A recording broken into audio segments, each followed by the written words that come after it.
there, all of my wonderful babies. Welcome back to another episode of Almost Well Versed. If you're a returning listener, thank you, welcome, glad you're back. And if you're a new listener, also welcome. This is just a bi-weekly podcast where I talk about different books I've been reading. This week we're talking about a book I read on Kindle. Just like last week with The Hangman's Daughter, this book I also got from that same Kindle collection they were doing where they were celebrating authors around the world. And so this book is called About the Night, and it was written by Anat Talshir. And what's cool about this book is it was originally completely written in Hebrew. Apparently this Talshir, she's a professor of sorts over in Israel, and she does write a lot. This was actually her debut novel. And so with it being her first novel, I was honestly really surprised at how much I enjoyed it. And the fact that, again, this book was translated into English, which, I mean, just like any other type of medium that's written originally in another language, you run into the issue of, the feeling of characters or of imagery, things like that, kind of getting lost in translation. But About the Night, the translator does an excellent job of really capturing the feeling that Talshir was going for in writing this book. Well, let's just jump right in, guys. So About the Night, this is a story about love, about pain, about sacrifice. Like I was saying before, this book gives you a lot of feelings. It's a really deep feelings book. But I mean, I really liked that. So the story is told by one of the main characters. His name is Elias Rainey. And at this point in the story, he's an old man and he's in the hospital suffering from mysterious malady. Doctors and nurses don't know what's wrong with him, but he's just sick. And so, yeah, he's in the hospital. But he calls upon an old-time friend of his, a young woman named Nomi, who, even though they haven't spoken in some time, she's pretty much like a daughter to him, right? You find out that he didn't help raise her, but I mean, he was kind of like that father, parental role model in her life, like growing up. But they haven't spoken in a long time. You don't know why. But yeah, so Nomi comes to visit him, and he has to ask her like a serious question. And Nomi's like, okay, what's up? And he wants her to help him commit assisted suicide, pretty much. He's over it. I mean, at this point, he's a widow. You find out that his wife had died not too long ago, and immediately you think, oh, he's suffering from, like a broken heart. And so Nomi thinks he's being dramatic, and she was like, well, let's not just jump to committing suicide. Let's talk about this, right? And so the course of the book is Elias retelling the story, not only his life, but like his love life with his wife named Lila. The book kind of reminded me a little bit of Water for Elephants in that the story flips between like present day Elias, and the book is set in 2006, and then it flips to like the book starts in like the 1940s. So it flips between like present day and past time Elias. Well, yeah, so let's just jump right into the story that Elias is telling, right? So, like I said, it's set during it starts in the 1940s, and it's set in Israel, and it's during the time period of the Israeli and Palestinian conflict that fully breaks out in 1948. Elias and Lila, they first meet in 1947. Talk about poor timing. And so you find out that Elias, he's Arab, and his whole family is from Jordan. You find out that his whole family, they've kind of built like a tea empire. Like for generations and generations, his family has been importing and selling different teas, and they're really well off, really well known for it. But yeah, so that's what he does. And then Lila, she's Jewish, and she's from Israel.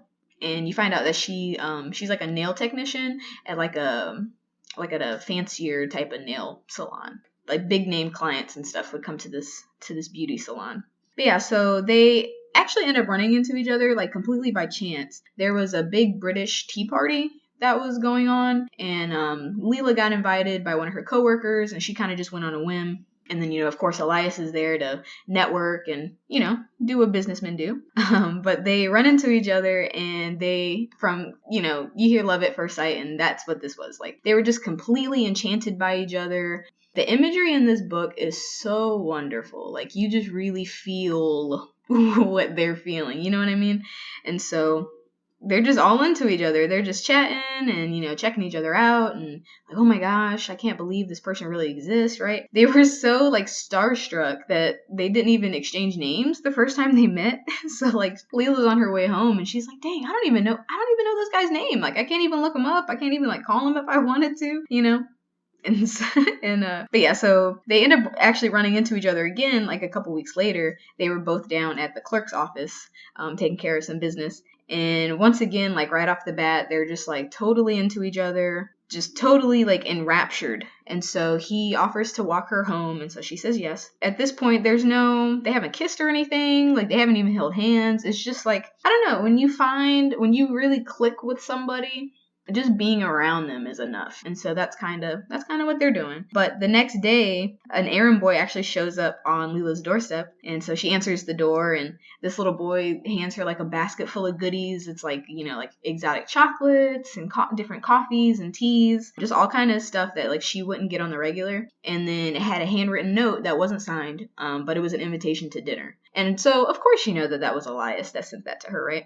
But here's an important thing that you have to keep in mind, right? So here's an important thing you need to keep in mind, right? So during this time, relationships of really any kind between Israelis and Palestinians is like super frowned upon, almost taboo, right? So like if you're Jewish, you're expected to court and date and marry someone who's Jewish. Same thing if you're Arab. So just keep that in the back of your mind, right? So already you know that there's some trouble ahead, right? But anywho, yeah, so Lila and Elias, they go out to dinner and, you know, they have a great time. They kind of like travel around town and, you know, they're starting to build the foundation of this relationship. A couple weeks later, Elias, he gets invited on a business trip down to Istanbul to check out a potential new buyer for his tea company. When the buyer or the potential buyer like hits him up, he was like, hey, I have 2 tickets for you, expecting Elias to bring his father. But Elias is like, bump dad, I want to bring Lila, right? And so he asks her if she wants to come with him. And, you know, of course she's like a little nervous because this is going to be the first time that they're spending like extended time together alone. And you know how it is like in the beginning of a relationship, you don't want to commit to like a vacation with someone you don't know very well because you don't know them very well. You don't know how it's going to turn out, right? But even through her trepidation, Lila, she agrees. And so the 2 of them, they pack up and they go over to Istanbul. You know, they have to take like a train and another train and a taxi, and they end up getting there.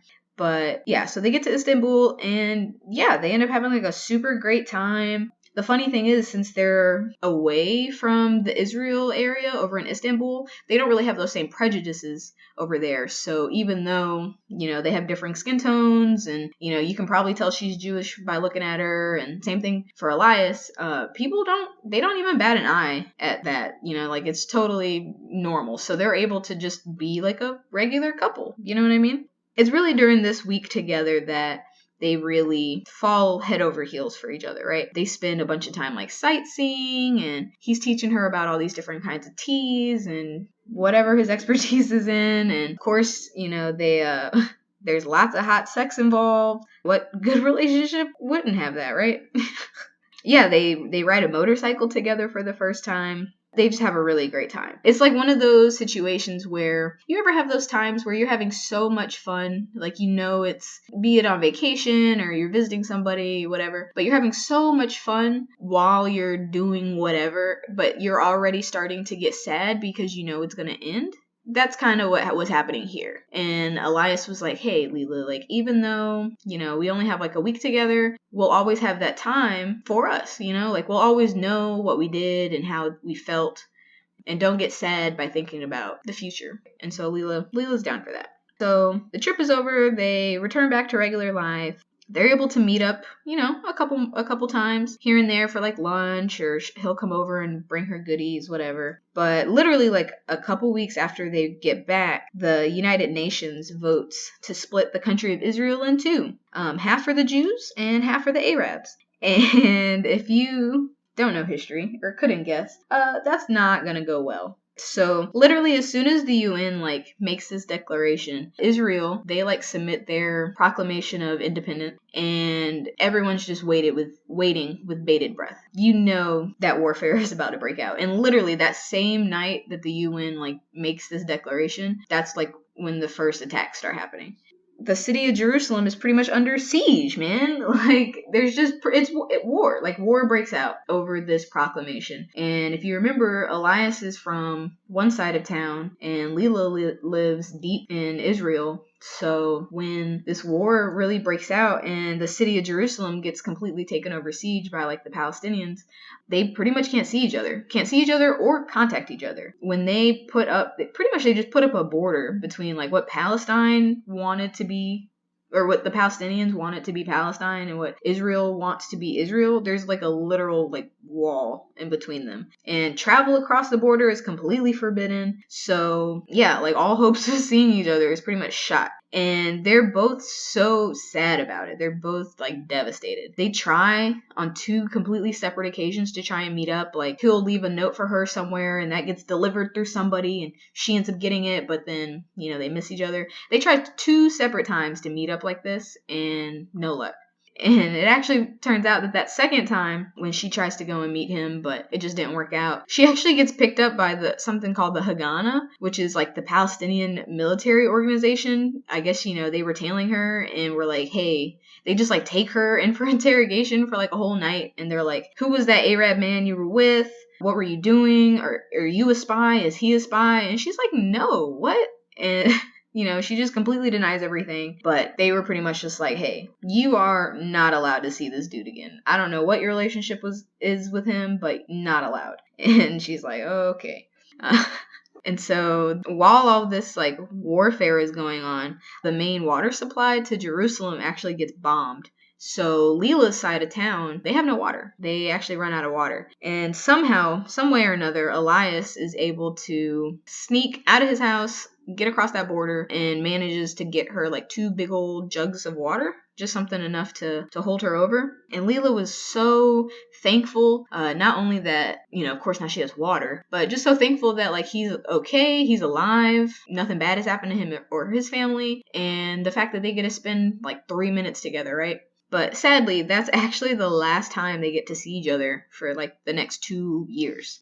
A couple months after Elias like brings her the water, Lila is in line at like the water ration station, and it's war is going on, so everything is being rationed off, right? So she's in line for like a couple hours waiting patiently for her turn, but she actually witnesses like a drive-by murder that happens. Like a van just pulls up and like a couple guys pop out of the van, shoot a couple times, get back in the van, they just drive off. And everybody's freaking out. There's pandemonium going on. Lila and 2 other people that were like closest to where it happened, they actually get taken in for to give a statement. Like taken in not really for interrogation, but taken in to give a statement. Lila, she goes, and one of the other 2 people is actually a young woman named Margot. She befriends this girl, and she's like a teenager age, but she's really scared about what happened until, you know, Lila kind of takes her under her wing and is like, hey, it's okay, you know, like nothing bad happened, I'll walk you home. And upon walking her home, she finds out that Margot does not have the best of home life. Like her mom doesn't give a shit about her. Yeah, it's not a good time. But so Lila sees this, and being the kind of person that she is, she's like, oh, well, I'll just kind of, you know, take this girl under my wing. I'll help her get a job. I'll kind of not be her mother, but kind of be that stand-in mother figure that she might need. She takes really well to Margot, and she ends up spending a lot of time with her.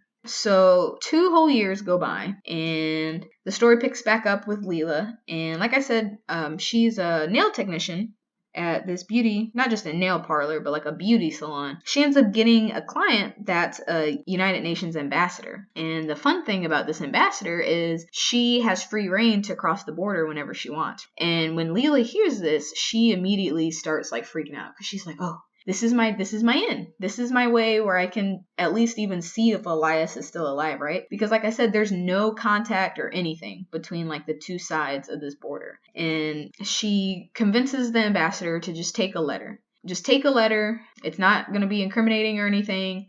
And if you can just deliver this one letter, I'll be forever in your debt. And the ambassador, like, she sees like how serious Lila is, and she agrees. So the ambassador, she goes across the border like the next day without a hitch. She gets across and she delivers that letter to Elias. And when he opens the door, he literally almost passes out when he sees that it's a letter with Lila's handwriting on it. And the ambassador was like, hey, don't pass out on me, but here's a letter. I'll be back later tonight to pick up a response if you want. And that's that, right? And so Elias goes back inside and he just lays on the ground just holding the letter because he's just so thankful and happy that Lila's alive. She's alive, and she thought to reach out to him. And he gobbles up that letter and writes her another one. And the ambassador takes it back with her. It was actually pretty nice because for like a couple weeks, they got to actually correspond semi-regularly, like with this ambassador. Because like I said, the ambassador, she can do what she wants, taking care of business on both sides of the border. So every time she comes in to get her nails done, she gets another letter and yada yada. So they get to do this for a couple weeks. They get thrown this lifeline. And then one day the ambassador tells Lila about like an upcoming Christmas party that the UN is having there in, I think it was in Jerusalem. The ambassador wants to invite both of them. Like, of course, they'll have to be like snuck in. But the ambassador, she's been touched by this exchange. Like seeing the relationship they have, how desperate they were to even like know that each other are okay. It kind of like warmed her heart, right? So she extends this invitation to them, and of course they say yes. The party finally arrives, and like I said, they both have to be like snuck in separately. Like Lila rides with the ambassador, and they get there like an hour before Elias does. They both end up getting into the party okay and get to spend like the whole night together. And they were just so happy. Like they're just dancing for hours and hours, just being able to like hold each other. And even if they're not really talking, like just being able to like be with them was enough. And they actually do sneak away from the party for a bit just to like cool off. And of course, you know, they have to sneak off somewhere to try and bang real quick because they don't know when they're going to see each other again. But they spend the whole night together. And it was such a magical night. It was so needed, just being able to be with each other again, you know? They watched the sunrise together, and then finally people start going home. And so Lila leaves with the UN ambassador, and Elias leaves with whoever he came with. And they're both just like on cloud 9. But of course, all happy things come to an end. And so like that same day, you know, it was the morning when they left. So that same day, they both just get picked up by like their respective governments and taken in for interrogation. So Lila, she gets snatched up and she's there overnight, and she's questioned endlessly about like, who was that Arab man you were with? Give us a name. If you give us a name, you know, we won't hurt you. And same thing happens for Elias. But with Elias, since he's a dude, like they don't care about him. So they're just like beating him up and breaking his fingers and just doing all kind of terrible shit to him, trying to get them to talk about why are they fraternizing with somebody from the other side, right? Neither of them crack, and at the end of the day, they both are forbidden to see each other, to try and contact each other again, for reals this time because of black. So Elias gets like super blackmailed. They were like, hey dude, if you try to talk to her again, we know your dad's name, where he lives, we know your business, all that stuff. And so Elias is like, oh, his hands are literally tied. That's the first and last time they see each other for a whole 14 years. 14 years goes by with this Israeli-Palestinian conflict where you can't cross over the border or contact anyone on the other side. And it's terrible. Like, it's terrible for them. They both just try and continue on with their life, you know, like as best they can. Lila, she keeps working her job at the nail salon, never giving up hope though that she's gonna see Elias again. Even though things look super bleak, Lila's like, nah man, one day our nations they'll be okay again, and I'll be able to see him, right? And so the story doesn't really switch, but it does start to follow Margot a little bit, like what's going on in her life. 14 years go by, and so Margot at this point, she's like an adult, and she ends up marrying like a good for nothing dude. It was like a dude that she had like a super crush on growing up, but then she like finally convinces him to be with her, and then once they get married, they realize they don't really like each other. So Margot, she ends up having a little girl, and she names her Nomi. So you learn who Nomi is. The sad thing is that Nomi, pretty much from the start, isn't liked by her mom, Margot. Margot just really wanted a son. She wanted like a big, strong son that she could be proud of, but then she ends up having like this derpy daughter that she doesn't really care about. It's so sad because all Nomi wants is attention from her parents, but they literally couldn't care less about her. Like, she'll run away for hours at a time just to get a response out of somebody, and like they don't even realize that she's gone. Which is so sad, but at least she has Lila in her life, and Lila is like the only person, literally like the only person that cares about her. Lila takes time to like just spend time with her, talking to her, trying to see how she feels, and for that, Nomi's like forever grateful. Nomi like really, really loves Lila. While that's going on, you learn that apparently, like I said, Margot, she really wants a son. And she's been trying forever, but she just keeps having miscarriages. Like, she'll be pregnant for like a month or two, but then she'll just end up having a miscarriage, and she's pretty unstable. So after she has like this last miscarriage, she like convinces herself that it's her husband's fault that she can't have a baby. And so she gets the bright idea to try and seduce her brother-in-law to sleep with her so she can get pregnant. It's a whole thing. So yeah, then there's like a little skip, and the story picks back up in 1968. At this point, it's been 19 years of no contact at all between Lila and Elias. 19 years, y'all, have gone by. And they don't even know if they still live in the same place. Like, they don't know anything. 19 years, that's a long ass time. So in 1968, the war is still going on. This conflict is still going on. But it kind of has like its ups and downs. Like, there's periods of lulls, but then there's periods where like fighting does break out like on the streets. When it picks back up at this point in 1968, the war has flared back up. And Nomi's father, he gets pretty much drafted into the army to help with the conflict. And because the war is like so close to home, Lila and company have to stay like in a bomb shelter pretty much. So in that bomb shelter, you've got Nomi, who's like teenage age at this point. You've got Margot, Lila, and then there's a baby boy are hiding out in this bomb shelter. And you can just assume that with a baby boy present that Margot's plan worked, but whatever. It's just an aside. Yeah, the fighting is like super close and everything's super claustrophobic. All Lila can think about, I mean, it's been 19 years and all she can think about is just hoping that Elias is okay. Of course she wants to be okay because, she's got Nomi and the baby there or whatever, but at the end of the day, she's just worried about Elias. There's this last night of like big ol' fighting happening, and then you find out that Israel, they take control back from Jerusalem. And when they do this, they restore contact between like the two nations. And so when this happens, there's like party in the street. It's funny because, you've got Lila's side with Israel. And like I said, they're partying in the street. They're celebrating. They're laughing. They're crying. They're so happy. But then you go to like the other side, like the Palestine side, and you got Elias and his family, and everybody's just like bone quiet. Like, there's no celebrating or anything, because that essentially means that their side lost, right? It's a strange time during this period. So like I said, Israel, they tear down this border or whatever, and you can, like the civilian, the layman, can freely go from one side to the other. But, it's been a 19-year conflict, so nobody's really confident to try and cross this border. But Lila's boss one day, the boss of that beauty salon, he wants to take the crew on like a field trip almost. Like, he rents out a bus and loads it up with all the people that work at the salon, and they go and visit Bethlehem. And this is the first time a lot of people have not only left like the town, but have seen Bethlehem in almost 20 years, So everyone's like so excited to like have the day off of work and to go out to the market and eat all this good food and, go shopping and all this stuff. But all Lila can think about is potentially running into Elias because she's on his side of town now. And she's so nervous. Everybody can see that she's like pale and clammy, and she's like, no, I'm fine. She walks past Elias's old office building, but she sees that the building's abandoned. So she's thinking worst case scenario, and so she's like super bummed. But a couple days after this field trip, she gets a letter in the mail. And again, it's a letter and it's unsigned, but it's asking her to meet at a hotel. And she automatically knows that it's Elias. Like, she can tell from the handwriting, right? And so she about dies. Like, she about has a heart attack and passes out.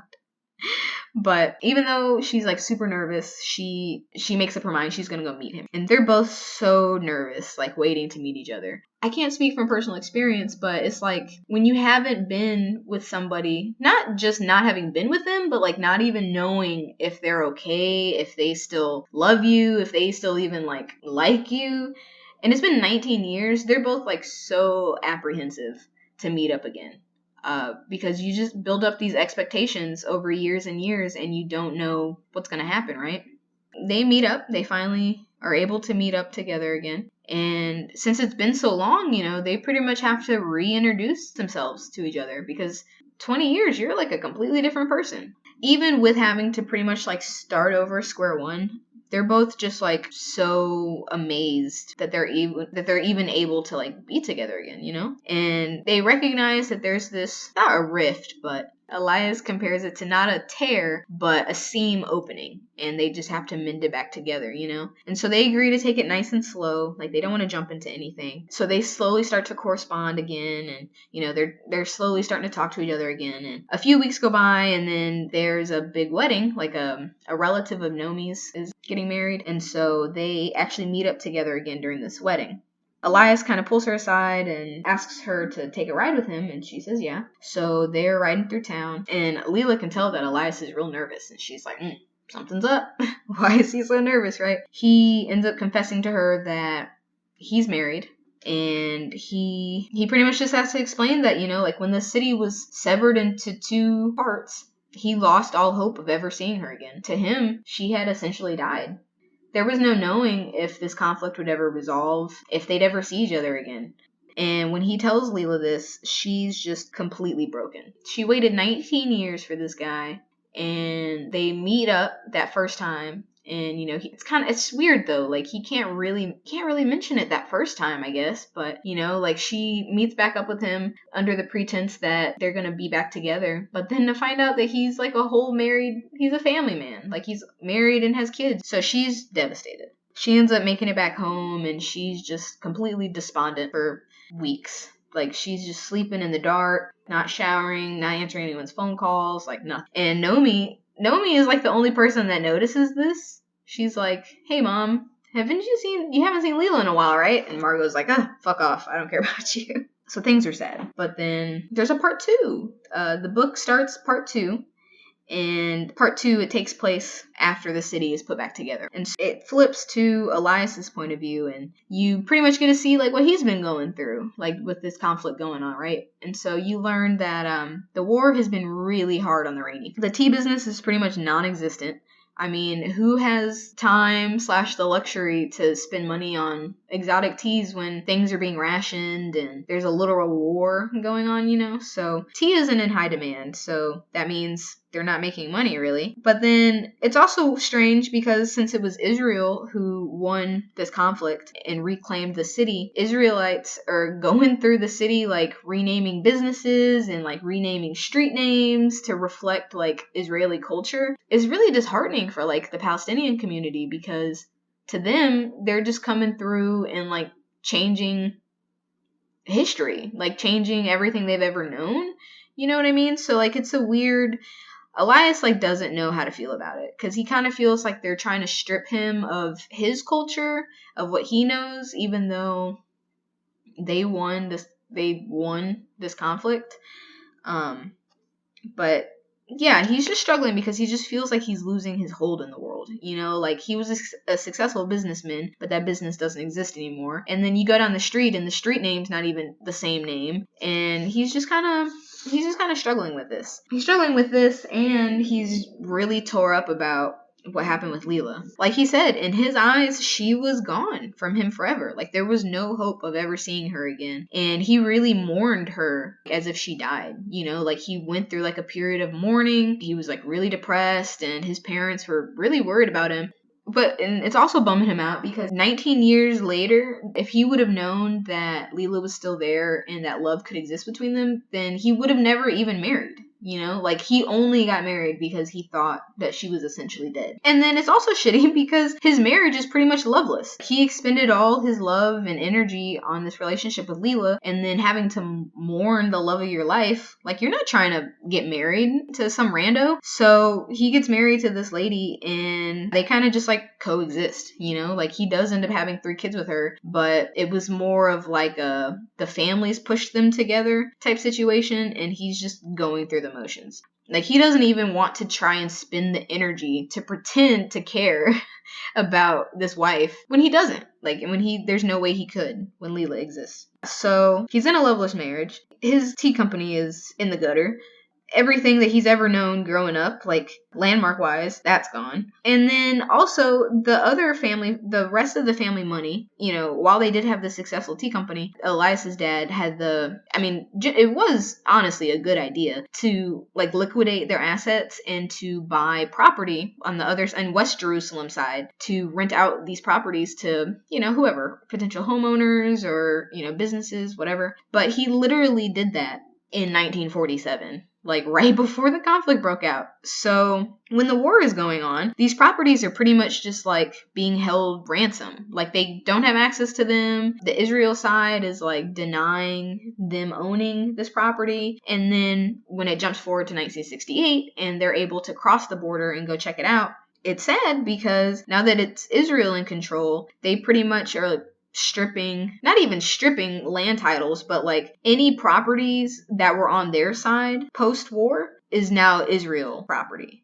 Not even caring about like deeds or ownership or anything like that. So even though like Elias's dad has the deed to these properties, he goes and asks like a Jewish lawyer and like an Arab lawyer, and they both were like, hey, this isn't good for you. Like, our hands are tied, Israel is going through and just claiming all these properties as national land, and that's that. Like, there's really, like, they're not going to turn it over to you because you're not Jewish. And so essentially all of that money that Elias's dad put in these properties is gone. And that's terrible. That is so terrible. So Elias has essentially gone from being one of the richer families in town to not being poor, but being able to get by. Like, they're definitely not wealthy anymore. And it's an adjustment for everybody, for Elias, for his parents, his wife, their kids, everybody. But even through all of that, he doesn't really care because Lila's back now. Like, Lila exists. She's alive. She's healthy. She's not married. She didn't fall in love with somebody else. So he still has a chance, right? And so Elias, he manages to write Lila another letter and actually runs into Nomi on the way to the apartment and asks Nomi to deliver it for him. And unsurprisingly to nobody, Lila does not respond to this letter. So Elias begins writing her a letter every day, every single day for 21 days, and has Nomi deliver that letter every day. In doing this, he's using Nomi almost like a lifeline, like Nomi's the only connection that he can have with Lila. And so he like really cherishes Nomi for taking the time to actually, meet up with him and deliver these letters every day for him.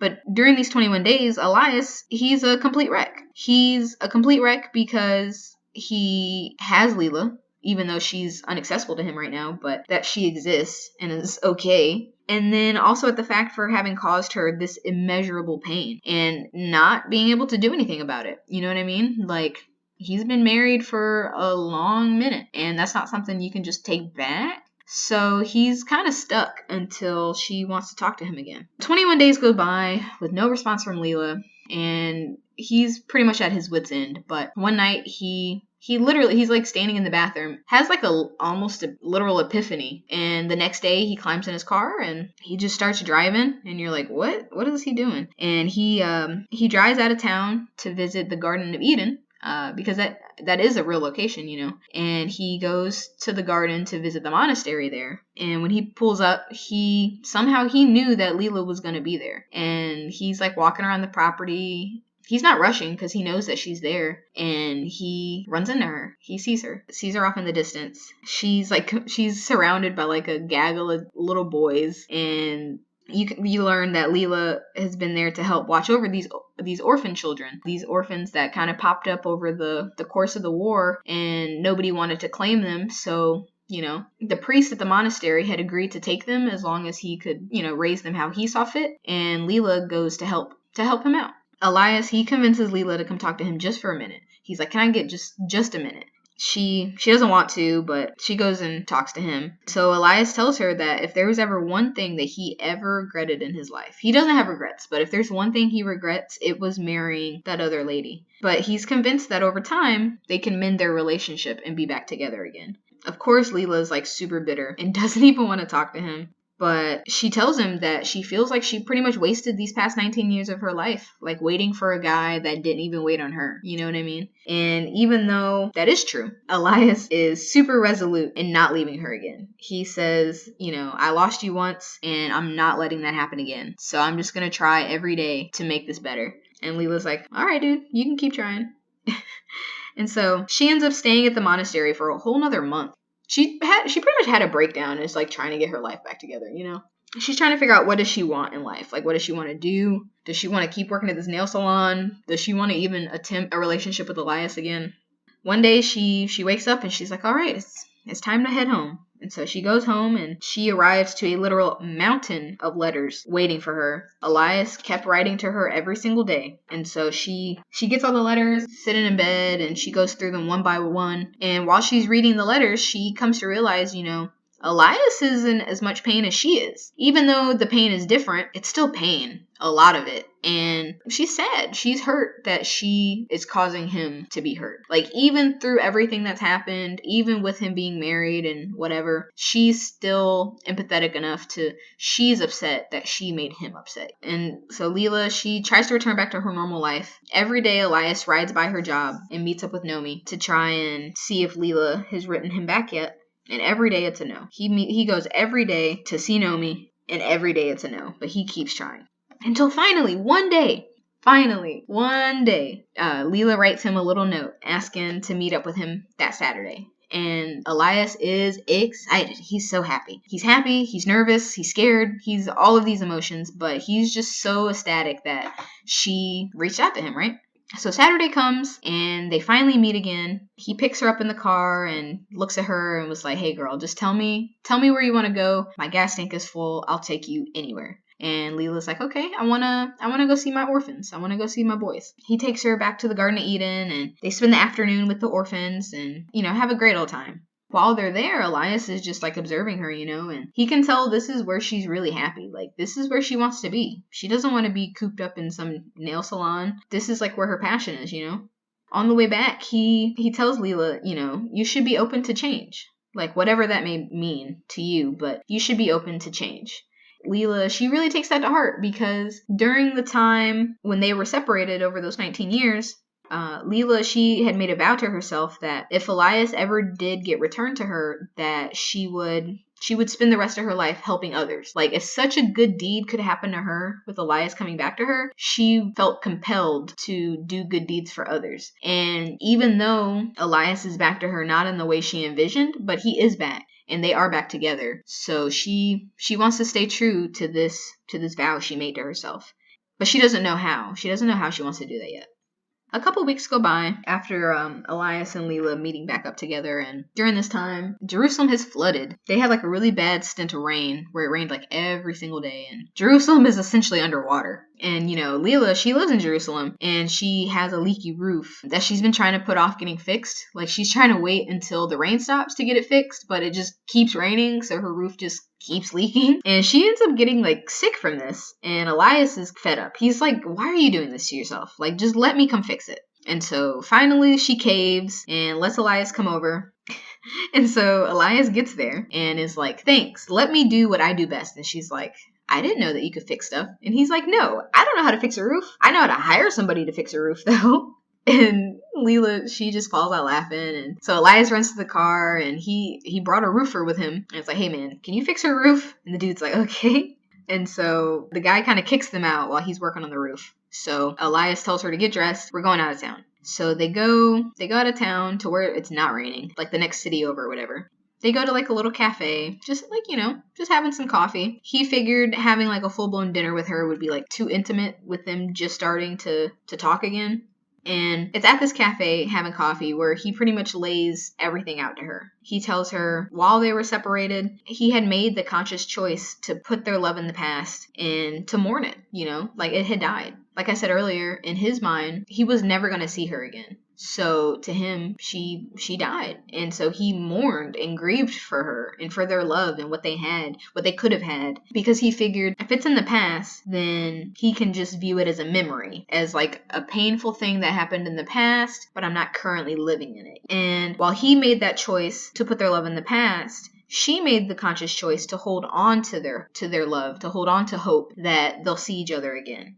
While these are both two completely separate things, they're still both valid narratives. And Elias tells her, don't punish us because we happen to tell ourselves different stories. Neither of them are untrue, but they're different. But it's nobody's fault that they're different. And it's with that the cracks that were in her resolve completely crumble. And she sees the truth in it. It's not fair to either of them for them to view the other person as wrong, because they are both technically right. They head home together, and she reaches out and she grabs his hand. And that's like the first real touch that they've shared since coming back to each other. And it's with that one touch, all the tension that's between them is gone. They really start to mend their relationship.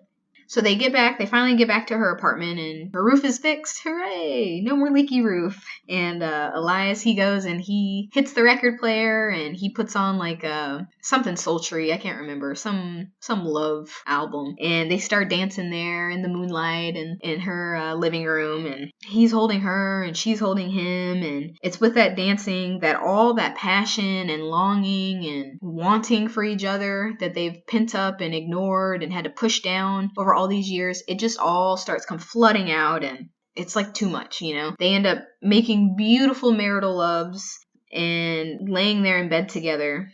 They both come to the realization that this is right. Like, they were made for each other. Whatever else may be going on, fuck it. We're made for each other. This is what's right. And that's that.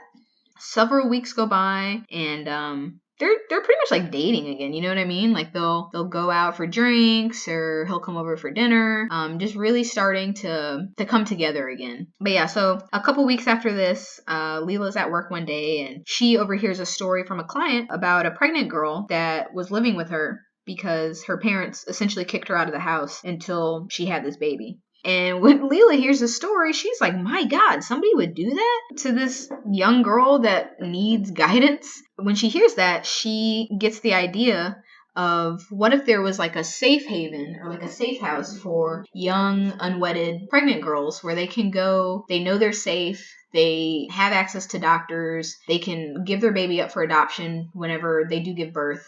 So then that way they can like reassimilate into the community, Lila, she takes this idea and she's running with it, and she actually hits up one of her oldest and reliable clients, a lady named Mrs. Westfried. She's had Mrs. Westfried as a client for like years and years, and this lady is old and she's unmarried and she's like super rich, and she just kind of sits on her money, But when Lila brings the idea to Mrs. Westfried, she's so moved by it. She's like so impressed that she's like, yeah, I'll bankroll this whole thing, right?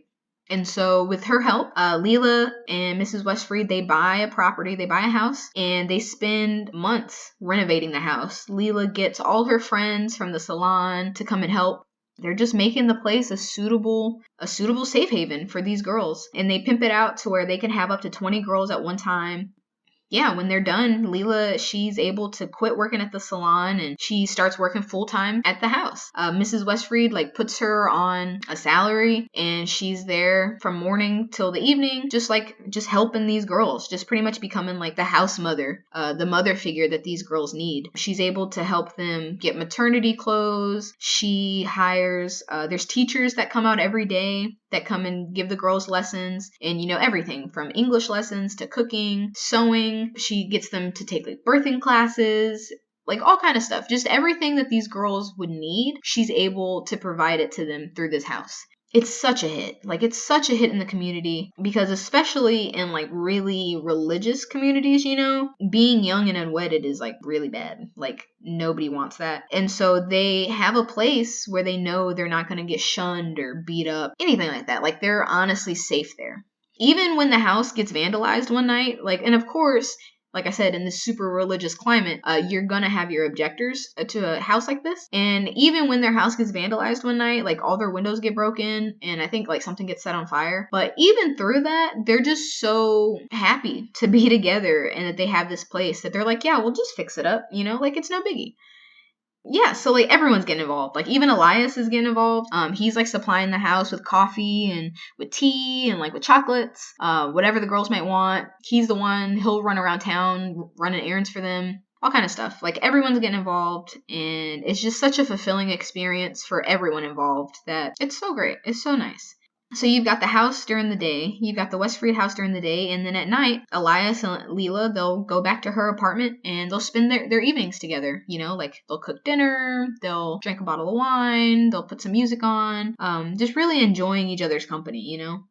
It's interesting because in Arab culture, the man is pretty much allowed to do whatever he wants as long as he's discreet about it, right? So even though he never outright says it that he has like a quote unquote mistress or whatever, I guess technically in their eyes, she would be a mistress, but his family knows that something is up because for the first time in 19 years, he comes home in the evening and he's happy, he's satisfied, he's in a good mood. His family doesn't say anything about it, you know, because one, he's discreet, and two, it's just nice that even if it's a little bit of run over, you know, like his home family is getting the benefits of Elias's relationship, you know, as shitty as that sounds. Yeah, so life goes on. Lila, she's working every day at the West Freed house. Elias spends days and evenings with her. He goes back home during the night. Everyone's happy. It's not ideal, but everyone's happy. But then sometime later, suddenly, Elias's father, he gets diagnosed with a cancer, like a really aggressive cancer. And the doctors give him 6 months to live, but then he actually just dies suddenly, like a couple weeks later. When he dies, it's really, really hard on the family. Like, it's really hard on Elias and his mother because he was kind of like the foundation for their house, you know? And when he dies, Elias, he kind of realizes that he doesn't want to keep living this double life, you know? Like, he wanted to tell his dad about Lila, about, you know, all his dreams and aspirations with her, but knew it would be frowned upon, so he never did. And then his dad died, so he kind of regrets never being able to do that. But thinking of that, he's like, you know, I don't want to split myself. I want to spend my time where it's most appreciated, and that's with Lila. So he doesn't even like make a big thing about it. He just kind of packs like a travel bag, like his favorite shirts and his watches or whatever, and he goes home. He goes to be with Lila. Before he left, he talked to his wife about it. Not even about it. He was holding the bag and walked up to his wife, and she was like, she wasn't even mad. She was just like, I knew it was going to happen. It was just a question of when. And with that, Elias was like, well, see you. And goes to be with Lila. Yeah, it was sad because almost a year exactly after his father died, his mother passes away. The mother, she passed away like peacefully in her sleep, and that was like the last time all the family was together was for her funeral. Like all of Elias's siblings came and all of his kids were there. I guess now ex-wife was there, but yeah, that was like the last time they were all together. When Elias goes back home to be with Lila, his ex-wife goes and moves to London to like be closer to their kids. And that's kind of the last time he sees her. I mean, their marriage was kind of a sham anyway. Sure, I'm sure she's bitter, but it wasn't like they fought upon separating, you know? Elias and Lila, they got to live the rest of their time together in peace, you know, working at the West Freed house, being able to help these girls and to live with each other. That was enough for them. They grow old, and then suddenly one day or one morning, Lila passed away. It was sad because the doctors had thought she had caught pneumonia like the week before, so they admitted her to the hospital for, you know, whatever. And Elias would come every single day, first thing in the morning, and come spend the whole day with her. But this particular day, she died like first thing in the morning. Like the only person that was around was her roommate, and she just kind of dropped dead. And nobody really knew why. And Elias was... to him, his life was over, you know? His life was Lila, and now she's dead, and so his life is over. But he arranges the funeral for her, and it wasn't even like an elaborate funeral. It was just the people that cared about her most, you know, were there. all the girls from the West Street house were there. All her old friends that she used to work with at the salon came just to support Elias and to show their love for Lila. But then it was sad because no one from Nomi's family was there. Like, Margot and Lila were really good friends for 20 plus years, but Margot didn't show up. The uncle didn't show up. Nomi, she didn't even show up. She had some work thing going on that she could have gotten out of, but you know how you tell yourself lies. She told herself that she needed to be there for work, so she missed the funeral. And so, like, the only family that was there was just Elias. But even though none of the family was there, really, he was surrounded by people that really did love Lila, and that was enough, While he was there, he met a girl that used to be in the West Street house that knew Lila really well, and Lila had made a really big impact on her life and helped her a lot. And she told Elias how grateful and thankful she was for having Lila, and that she was pregnant. She was currently pregnant with like her fourth child. She was like in a happy relationship and everything now, and that she was going to name this baby after Lila, if that was okay. And Elias said, yeah, that's okay. So even with her dying, her name is still living on in this baby, And it's with this knowledge that present day Nomi is able to convince Elias to not feel guilty for not being there when Lila died. Because you can pretty much extrapolate that that's what he's feeling. Like, he's killing himself with a broken heart almost. Like, he's just so torn up that he wasn't there for her when she died, and it's killing him. But Nomi's like, Elias, you guys got to spend all these happy, beautiful years together. And even with her dying, there's still a little baby Lila out there that's going to bring joy and life and happiness to somebody. And isn't that enough?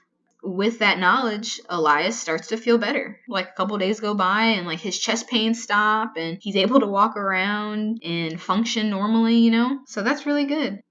But then, so like a couple days go by and he actually gets discharged from the hospital kind of suddenly. He'd been there for some time, and then just like a couple days he feels better and they let him go. But Nomi, they weren't able to call Nomi because she like had a power outage, so her phone was dead. So she shows up to the hospital like every other day to come and visit him, but then she rolls up to his room and it's completely empty. Like, all his stuff is gone, he's not in there, and immediately she about has a heart attack thinking that he died, and nobody told her, right? So she's like clutching her chest, and she goes over to the nurse's station and she's like, where's Mr. Rainey? And the nurse looks at her all confused, and she was like, oh, they tried to call you, but they discharged him. And she's like, oh, thank God. So she's so happy. She's so excited that he's alive and that he's discharged. So she hops in her car and she's burning rubber, and she gets across town to his house. She pulls up and gets out the car, and she walks up to the house, and she sees him sitting out in his garden that he hasn't been in so long. He's sitting in the garden, just looking out over the city, holding a cup of tea, and she joins him.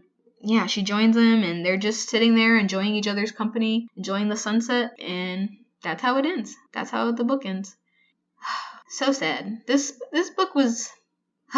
This book gave me a lot of feelings, like I said. A lot of melancholy. Just the imagery and the descriptiveness of it really just pulls on your heartstrings, I like books that make you feel, not necessarily feel good, but that make you feel a lot of things. You know what I mean? Like, you really feel like that heartbreak and that betrayal when you learn that Elias got married over those 19 years they were separated. The fact that they had to wait 19 years to see each other, like, what? So sad. But I really, really enjoyed this book. It was so good. It was a quick read. Like, it's not long at all. So I kind of flew through it.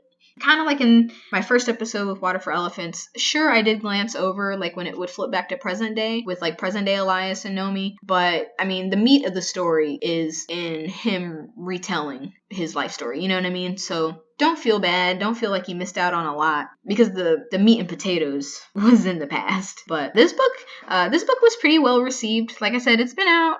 It came out in 2016, so it's been out for 3 years now. It has a 3.9 out of 5 on Goodreads, and then it has a really good score on Amazon. It ended up with a 4.9 out of 5, which is surprisingly good to me.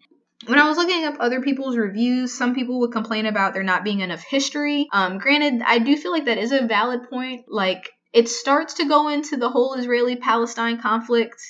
It doesn't really, it does like a 19-year time skip, so you don't really get to know a lot about what happened with that conflict. if you're interested in it, if you go to Google and if you type in Israeli-Palestinian conflict 1948, it'll tell you all about it. That's what I did. Guys, that was about the night. Let me know what you thought about it. I do encourage you to check it out. I do believe it's on Kindle Unlimited. If you sign up, you get 30 days for free if you want to try it. And it's pretty much like a borrowing system. You get to like borrow books and then read them and then return them. Not sponsored, guys, I promise. But if you want to check it out, that's a good way to read this little cute book. Let me know what you thought about it. Like and subscribe. Tell your friends. Tell your mom. Maybe not your mom. Tell your friends, definitely, about it. But make sure to look me up on Twitter and on Instagram. On Twitter, I'm at AWV Podcast. On the Insta, I'm just almost well versed. Give me a like on Facebook.